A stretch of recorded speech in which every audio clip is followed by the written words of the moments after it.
जेव्हा तुम्ही स्वतःशी प्रेमाने बोलताना तेव्हा तुम्ही दुसऱ्यांशी स्वतःची तुलना करणं बंद करता, किंवा निदान स्वतःला त्यांच्यापेक्षा कमी समजणं तरी नक्कीच बंद करता. त्यामुळे टीका करणारे शब्द दुसऱ्यांसाठी वापरू नका, तसंच स्वतःसाठीही वापरू नका.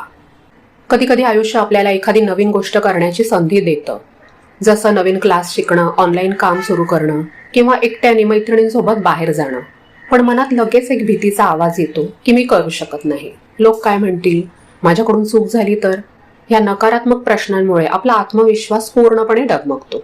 आपण संधी सोडतो आणि नंतर स्वतःला दोष देतो. तर ह्याच्यासाठी एकच करा, मी करू शकत नाही ह्याच्याऐवजी स्वतःला सांगा की मी प्रयत्न तरी करून बघते, चुकलं तरी चालेल पण मी शिकेल. स्वतःच्या चुकांना ॲक्सेप्ट करा. चुका होतात कारण आपण माणूस आहोत, देव नाही. जेव्हा तुम्ही स्वतःशी सकारात्मक बोलता, स्वतःला प्रोत्साहन देणाऱ्या गोष्टी बोलता, तेव्हा तुम्ही स्वतःला मोठं होण्याची आणि नवीन गोष्टी शिकण्याची संधी देत असता. गृहिणी म्हणून आपण इतरांसाठी 24 तास उपलब्ध असतो. घरात जर कोणी आजारी असेल तर आपण स्वतःची तब्येत विसरतो. आपल्याला देत राहण्याची इतकी सवय झालेली असते की आपण मागणं विसरूनच जातो. आपला आतला आवाज आपल्याला काय सांगतो? आराम करणं म्हणजे आळस, किंवा मी आता झोपले तर बाकीची कामं कोण करेल. या विचारामुळे आपण आपल्या स्वतःला विश्रांतीचा हक्क कधीच देत नाही. तुम्ही स्वतःला विचारा, माझं शरीर आणि माझं मन त्यांना आज काय हवं आहे. जेव्हा आराम करावासा वाटेल तेव्हा जरूर करा आणि स्वतःला सांगा, मी आज स्वतःला विश्रांतीची परवानगी देते कारण मी त्यासाठी पात्र आहे. हा सेल्फ टॉक खूप महत्त्वाचा आहे. आता आपण बघूया की आपल्या भावनिक आरोग्यासाठी सेल्फ टॉक कसं वापरायचं.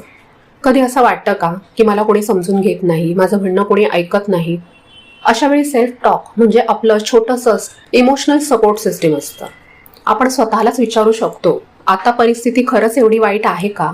ही परिस्थिती कायम राहणार आहे का? मी ह्याच्या आधी सुद्धा कठीण काळातून गेलीये आणि बाहेर पडले ना? अशा प्रश्नांनी आपलं मन शांत होतं. आपण बाहेरचा आधार शोधणं थांबवतो आणि आपल्या आतला आधार वाढवतो. जेव्हा जेव्हा मनात टेन्शन येतं तेव्हा 2 मिनिटं एकट्या बसा आणि स्वतःशी बोला, आत्ता मला काय हवंय? आराम पाहिजे, झोप पाहिजे, शांतता, किंवा थोडंसं लक्ष देण्याची गरज आहे? हे उत्तर स्वतःलाच द्या आणि त्याप्रमाणे आवश्यक वाटेल ते स्वतःसाठी करा. ही एक सवय लावून घेतली ना की तुम्हाला कुणावर अवलंबून राहावं लागणार नाही. पॉझिटिव्ह सेल्फ टॉकमुळे आपली नाती सुद्धा सुधारतात बरं का. आपण जसं स्वतःशी बोलतो तसाच टोन आपल्याकडून दुसऱ्यांपर्यंत पोहोचतो. जर आपण नेहमी स्वतःला दोष देत असू ना, तर नकळत आपण इतरांना सुद्धा छोट्या छोट्या गोष्टीमध्ये दोष द्यायला लागतो.